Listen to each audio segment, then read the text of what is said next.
Stock market में investment के नाम पर 9,58,000 की ठगी, बैंक अकाउंट्स देने वाले 2 आरोपी गिरफ्तार। देश भर में 40 करोड़ 48 लाख रुपए की ठगी। सूरत में रहने वाले एक व्यक्ति से स्टॉक मार्केट में इन्वेस्टमेंट के नाम पर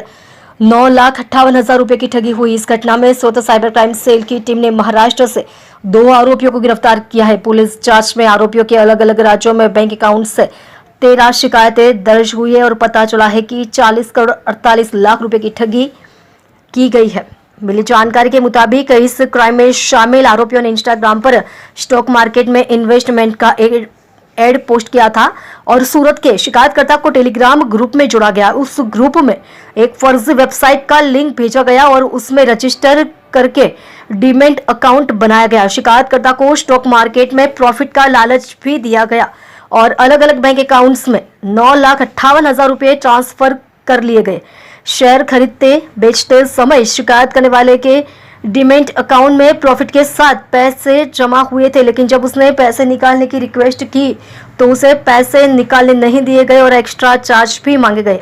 आखिर में जब शिकायत करने वाले को एहसास हुआ कि उसके साथ धोखा हुआ है तो पूरा मामला सूरत साइबर क्राइम सेल के पास पहुंचा। इस मामले में सूरत साइबर क्राइम सेल टीम ने जांच की और महाराष्ट्र से उद्धव उर्फ रवि रामचंद्र गोंधली उम्र 27 और गोपेंद्र उर्फ गोपू दशरथ शिंदे उम्र 23 को गिरफ्तार किया। पुलिस जांच में पता चला है कि आरोपी उद्धव उर्फ रवि रामचंद्र गोंधली ने अपने नाम से एक फॉर्म बनाई, उद्यम सर्टिफिकेट लिया। उस फॉर्म के नाम पर बैंक ऑफ इंडिया में एक करंट बैंक अकाउंट खोला और वह बैंक अकाउंट आरोपी गोपेंद्र उर्फ गोपू दशरथ राव शिंदे को 5,000 रुपये के कमीशन पर दे दिया और उसने यह बैंक अकाउंट आरोपी को, जो राजकोट में स्नैक वेंडर है, ट्रांजैक्शन के 2% कमीशन पर दे दिया। इसके अलावा पुलिस को गिरफ्तार आरोपियों के करंट बैंक अकाउंट में 1/9/2025 से 21/1/2026 तक 1,48,10,005 रुपये का ट्रांजैक्शन मिला है और इस बैंक अकाउंट के आधार पर NCCRP पोर्टल पर अलग अलग राज्यों में 13 शिकायतें की गई है, जिसमें पता चला है कि 40 करोड़ 48 लाख 63,033 रुपए की धोखाधड़ी की गई है। फिलहाल पुलिस ने गिरफ्तार दोनों आरोपियों के खिलाफ कानूनी कार्यवाही की है। इस क्राइम में शामिल राजकोट से आरोपी को पकड़ने की कोशिश की जा रही है। એક ઇન્વેસ્ટમેન્ટ ફ્રોડના ગુનામાં જે સાયબર ક્રાઇમ પોલીસ સ્ટેશનમાં FIR દર્જ કરવામાં આવેલ હતી, એમાં કુલ 9,58,000 રૂપિયાની છેતરપિંડી વિક્ટિમ સાથે કરવામાં આવ્યું હતું,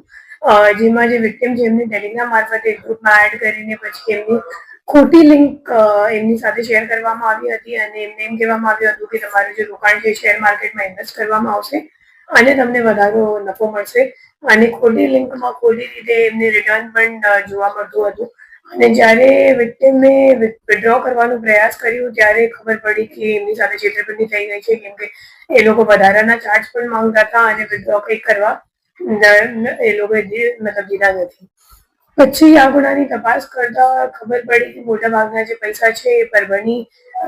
મહારાષ્ટ્રમાં રહેતો ઉદ્ધવ ધોંધલી છે, એ અકાઉન્ટ હોલ્ડર છે અને એમના કરંટ અકાઉન્ટમાં મોટાભાગના ટ્રાન્ઝેક્શન થયેલા હતા। તો આપણી ટીમ અહીંયાથી ત્યાં પરભણી ગઈ અને એમની જ્યારે ધરપકડ કરવામાં આવી અને પૂછપરછ કરવામાં આવી તો ખબર પડી કે એમને ખોટું દસ્તાવેજી પુરાવો બેંકમાં રજૂ કરીને અને કલેક્ટર કચેરીમાં રજૂ કરીને ઉદ્યમ સર્ટિફિકેટ મેળવી અને current account bank of India બ્રાન્ચમાં ખોલાવવામાં આવ્યું અને એમના જે અકાઉન્ટ છે એ પોતે કમિશન ઉપર જે બીજો આરોપી છે ગોપેન્દ્ર શિંદે એમને આપ્યું। ગોપેન્દ્ર શિંદેની પૂછપરછ દરમિયાન બહાર આવ્યું કે એડિશનલ ઇન્કમ શોધતો હતો અને એ મુજબ એમની સંપર્ક કોઈની જોડે ટેલિગ્રામ પર થઈ અને સામેવાળાએ જ્યારે કરંટ અકાઉન્ટનું ડિમાન્ડ કર્યું તો ત્યારે એમના ઓળખીતા જે ઉદ્ધવ છે તો એમનો સંપર્ક કર્યો અને એમની પાસેથી કરંટ અકાઉન્ટ ખોલાવીને એમને કમિશન આપ્યું અને પોતે આ જે અકાઉન્ટ છે એ રાજકોટમાં જે ત્રીજો નાસ્તો પડતો આરોપી છે એને કોરિયર કરીને આપ્યું અને હવે જે ગોપેન્દ્ર શિંદે છે એમને આ અકાઉન્ટમાં જેટલું ટ્રાન્ઝેક્શન થયું છે એ તમામ ટ્રાન્ઝેક્શન ઉપર 5%નું કમિશન મળતું હતું અને આ અકાઉન્ટમાં આપણે જોવા જઈએ તો કુલ 3-4 મહિનામાં 1,47,00,000 જેટલાનું ટ્રાન્ઝેક્શન થયેલ છે અને ટોટલ 13 NCCRB ફરિયાદ પણ નાકા ઇન્ડિયામાં નોંધાયેલ છે, જેમાં જે છેતરપિંડીની રકમ છે 40 કરોડ 48 લાખ રૂપિયાની છે.